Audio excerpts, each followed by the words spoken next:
ఎప్పటి నుంచో వెంటాడుతూనే ఉన్నాయి కబీర్. ఇండియాస్ బెస్ట్ సోల్జర్, రాలో బెస్ట్ ఏజెంట్ నువ్వే. కానిప్పుడు కాదు. నీకు నా గురించి తెలీదు, ఇప్పుడు తెలుసుకుంటావు.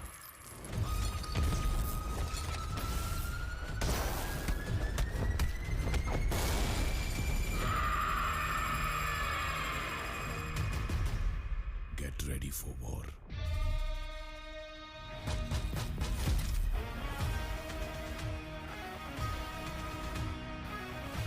ధర్మరాజు జోదంలో ఓడాడు కాబట్టి జోదం చెడు కాదు. మనకి నచ్చని దుర్యోధనుడు గెలిచాడు కాబట్టి చెడు. పాండవులు గెలిచారు కాబట్టి యుద్ధం మంచి కాదు. మనకి నచ్చని కౌరవులు ఓడారు కాబట్టి మంచి. మంచి చెడు అనేవి నిజాలు కావు, నమ్మకాలు. ఆ నమ్మకాల్ని కాపాడుకోవడానికే మనుషులు ఒకళ్ళ మీద ఒకళ్ళు మాటలతో, ఆలోచనలతో, ఆయుధాలతో అటాక్ చేసుకుంటూ ఉంటారు. కానీ తను గాఢంగా నమ్మిన ఏదో ఒక నమ్మకం అనేది లేకపోతే ఏ మనిషి బతకలేడు, ముందుకు సాగలేడు.